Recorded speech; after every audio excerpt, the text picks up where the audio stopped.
말씀은 창세기 1장 6절에서 13절 말씀입니다. 창세기 1장 6절에서 13절 말씀 함께 말씀 봉독하겠습니다. 하나님이 이르시되 물 가운데 궁창이 있어 물과 물로 나뉘라 하시고 하나님이 궁창을 만드사 궁창 아래의 물과 궁창 위의 물로 나누게 하시니 그대로 되니라. 하나님이 궁창을 하늘이라 부르시니라. 저녁이 되고 아침이 되니 이는 둘째 날이니라. 하나님이 이르시되 천하의 물이 한 곳으로 모이고 묻이 드러나라 하시니 그대로 되니라. 하나님이 묻을 땅이라 부르시고 모인 물을 바다라 부르시니 하나님이 보시기에 좋았더라. 하나님이 이르시되 땅은 풀과 씨 맺는 채소와 각기 종류대로 씨 가진 열매 맺는 나무를 내라 하시니 그대로 되어 땅이 풀과 각기 종류대로 씨 맺는 채소와 각기 종류대로 씨 가진 열매 맺는 나무를 내니 하나님이 보시기에 좋았더라. 저녁이 되고 아침이 되니 이는 셋째 날이니라. 아멘. 창세기 말씀은 우리의 믿음의 기초, 또 신앙의 기초, 또 우리의 모든 삶의 기초가 되는 말씀입니다. 그리고 이 말씀은 우리에게 믿음의 확신을 주고 또 이 창세기 1장의 말씀이 우리에게 믿음의 확신이 될 때 성경 전체에 대한 믿음의 확신을 갖게 해주는 말씀이 실은 창세기 1장인 것입니다. 저와 여러분이 창세기 1장을 통해 하나님의 그 하나님 되심, 그 하나님의 온전한 목적이 또한 이 피조 세계에 또 있다는 사실, 또 그 구원이 완성을 향해 달려가고 있다는 사실을 다시 한번 우리가 믿음으로 품는 은혜가 있으시기를 축복합니다. 그러니까 이제 첫째 날 이제 지나서 이제 둘째 날의 창조입니다. 하나님이 이르시되 물 가운데 궁창이 있어 물과 물로 나뉘라라고 말했습니다. 일단 이 땅의 상태는 아직은 무엇인가 정돈이 되어 있지 않죠. 뒤에 이제 나오겠지만 땅과 물이 섞여 있는 상태입니다.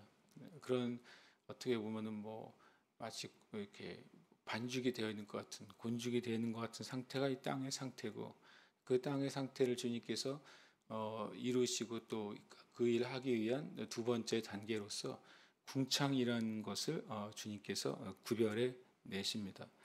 궁창이 되게 독특한데요. 물 가운데에 궁창이 있다, 이런 표현을 씁니다.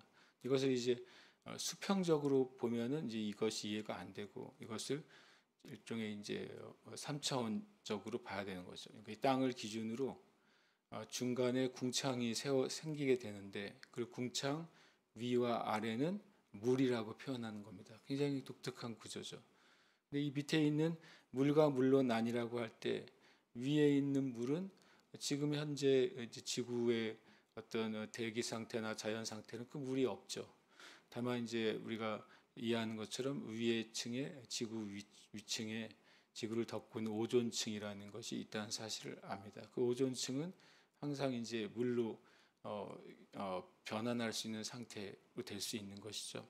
이 오슬이라는 오존층이 이제 수소를 만날 때 물로 전환될 수 있는 경향이 생깁니다. 그것이 이제 첫 번째 맨 위에 지구를 둘러싸고 있는 물의 층은 성경적으로는 노아 시대 때 그것이 이 땅에 내려옴으로 물의 층이 이제 땅으로 오게 됩니다. 그러나 그 아래의 물은 바로 어떻게 보면 이 아래의 물은 물 또는 물과 강, 바다 이런 것들이 다 구별이 되어 있지 않은 상태의 물인 것이고, 더 나아가서 물과 또 육지가 구별되지 않은 상태의 물인 것이죠. 그래서 이 창세기 1장 6절의 상태를 지금 지구에 어떻게 보면 이제 질서가 잡히기 전의 상태로 보게 됩니다. 그리고 이제 하나님이 궁창을 만드사 궁창 아래의 물과 궁창 위의 물로 나뉘게 하시는데 그대로 되었다, 이렇게 표현하고 있습니다. 그대로 되었다는 말이 계속 반복되죠. 그대로 되었다고 하는 것은 다시 말하지만 하나님의 그 의지가 온전히 반영된 피조물이라는 것입니다. 그러니까 이것은 이 자연 세계는 또 우리가 살아가는 모든 피조 세계는 하나님의 목적과 의지가 반영이 되었고 그 하나님의 목적과 의지가 온전히 나타난 피조 세계입니다. 그래서 로마서 1장에는 하나님의 그 신성과 능력이 이 보이는 세계 가운데 나타나 있다는 표현을 합니다. 왜냐하면 모든 자연 세계 안에는 하나님의 목적과 의지가 반영된 그대로 되니라라고 하는 것의 결과물이기 때문에 그렇습니다. 8절에 하나님이 궁창을 하늘이라 부르시니라. 저녁이 되고 아침이 되니 이는 둘째 날이니라. 실은 창세기 1장 1절에 태초에 하나님이 하늘들과 땅을 창조하셨다 이렇게 돼 있잖아요. 그때 창세기 1장 1절에 하늘은 샤마임이라는 하늘입니다. 히브리어로. 그런데 이 1장 6절부터 8절에 나오는 하늘은 이제 샤마임이 아니라 라키아라는 단어로 되어 있습니다. 그러니까 창세기 1장 1절에 나오는 샤마임이라는 하늘과 이 주님께서 궁창을 만드심으로 불려진 라키아라는 하늘 두 종류의 하늘이 나타나는 것이죠. 이 라키아라는 하늘은 우리가 눈으로 볼 수 있는 하늘입니다. 그래서 일종의 스카이가 되는 것이죠. 그리고 하나님 창세기 1장 1절에 나오는 그 하늘은 우리의 영어식 표현을 한다면 heaven이 됩니다. 그러니까 우리가 이제 살아가는 환경으로 봤을 때는 우리가 눈으로 구름이 떠 있고 또 비행기가 날아다니는 이 라키아라는 하늘이 있고 그 위에 실은 우주와 별들이 있는 이제 하늘이 존재하고 그다음에 하나님의 보좌가 있는 헤븐이 있는 것이죠. 그래서 성경은 이렇게 성경적인 세계관 또 유대인들의 세계관 안에는 그렇게 하늘에 계신 하나님이 되시는 겁니다. 이렇게 분리될 때 이 궁창으로 말미암아 위의 물과 아래의 물이 분리될 때 그 사이에 공간이 하늘이 되는 것입니다. 히브리서 4장 12절 13절에도 하나님의 말씀의 역할을 뭘로 보냐면 바로 이 혼과 영과 및 관절과 골수가 찔러 쪼개지는 것, 시종의 그것을 분리라고 봅니다. 그러니까 하나님의 말씀에 임하면 영적으로도 분리와 구별이 일어나지만 또 실은 창세기에 보면 하나님의 말씀에 의해서 나뉘어지는 일이 일어납니다.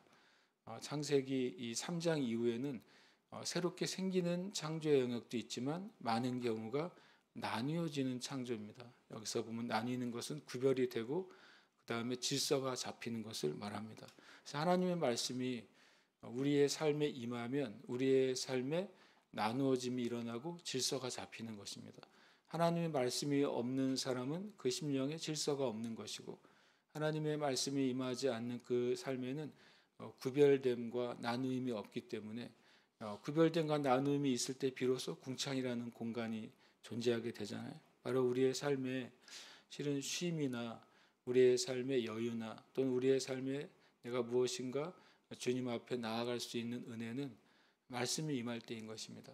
말씀이 임해서 저 여러분의 삶 가운데 온전한 질서가 생기고 또 우리의 삶 가운데 하나님께 나아가는 그런 시간과 때가 세워지시기를 축복합니다.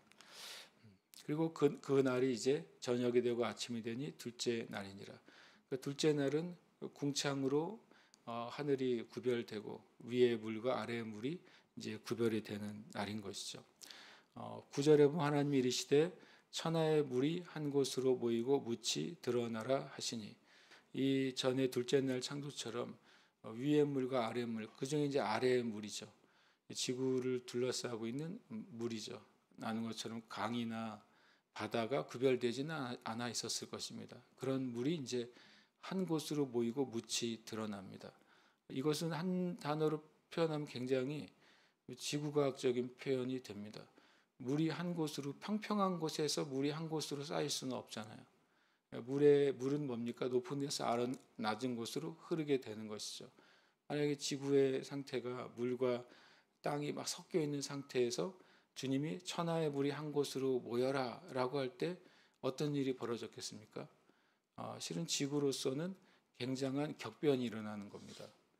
쉽게 말하면 어떤 땅은 솟아오르고 어떤 땅은 밑으로 꺼져야 물이 모일 수 있는 일이 벌어지는 거죠. 요즘 표현을 한다면 땅이 만약에 별로 큰 평평한 상태였다가 예를 들어 태평양의 지역이 꺼져야 물이 모일 수 있게 되잖아요.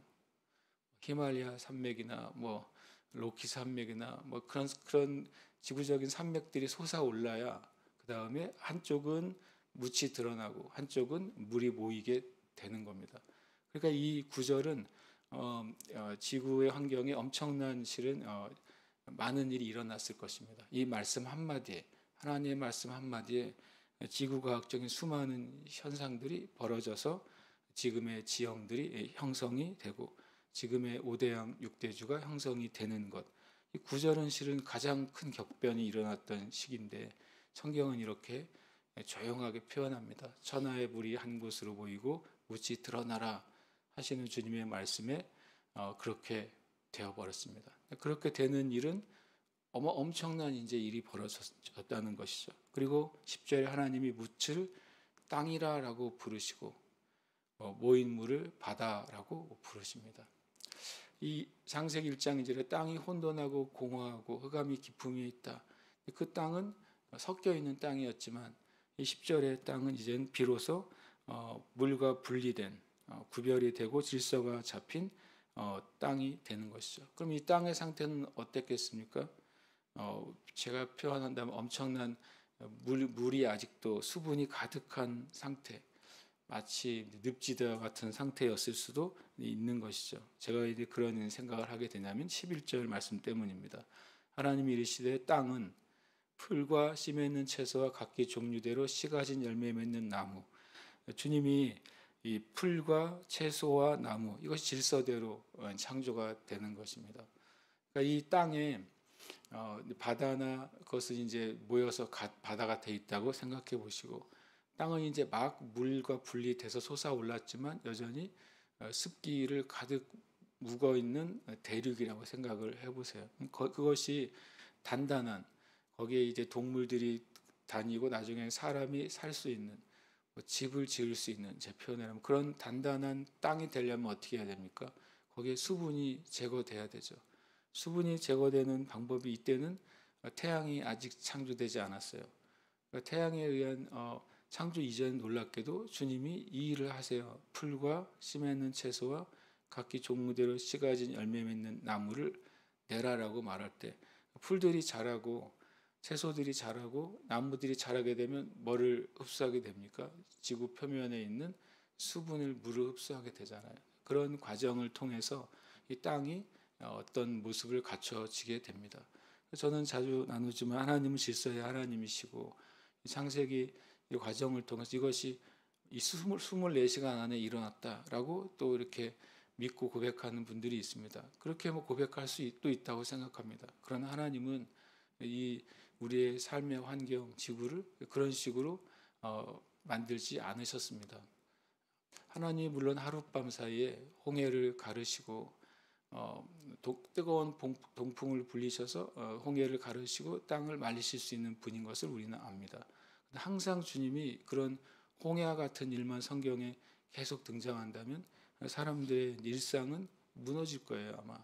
그것은 하나님의 특별한 때에 특별한 뜻에 의해서 일어나는 초자연적 현상인 것이죠.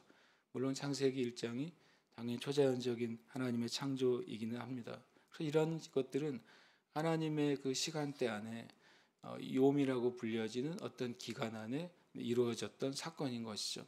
그리고 그 말씀 그대로 12절에 땅이 풀과 각기 종류대로 씨 맺는 채소와 각기 종류대로 씨 가진 열매 맺는 나무를 순차적으로 내는 것입니다. 그것을 볼 때 하나님이 보시기에 좋았더라. 하나님의 그 창조의 목적과 또 의도대로 창조가 일어난 것이죠. 그리고 저녁이 되고 아침이 되니 이는 셋째 날이니라. 하나님은 이렇게 온 하나님의 피조 세계를 질서를 가지고 목적을 가지고 창조하셨어요. 마귀가 할 수 없는 것이 있다면 하나님의 창조 질서 자체를 바꿀 수는 없습니다. 근데 마귀가 무엇을 합니까? 하나님이 창조하신 그 창조물 피조물을 인간이 그것에 미혹되게 만드는 것이죠. 하나님의 피조물인 해와 달과 별이나 나무나 이 목석을 사단이 질서를 바꿀 수 없지만 그것을 우상으로 미혹되게 하는 것이 마귀의 일인 것입니다. 바로 우리의 삶 가운데 하나님의 질서 가운데 있을 때 오히려 미혹되지 않게 되고 하나님의 질서 가운데 있을 때 하나님의 목적이 성취되는 것입니다. 저와 여러분의 삶 안에도 창세기에서 온 피조 세계를 목적과 질서를 가지고 온전하게 창조하신 하나님의 뜻 가운데 있는 것처럼 우리의 삶도 하나님의 우리를 향한 놀라운 계획과 목적 가운데 질서 안에서 계속 나아가고 열매 맺는 삶이 되시기를 축복합니다. 함께 이 시간 기도 제목 함께 읽고 기도하겠습니다. 우리의 삶이 하나님의 창조의 목적과 질서 안에서 예수 그리스도의 다시 오심에 준비된 신앙의 삶을 살게 하소서. 함께 기도하겠습니다.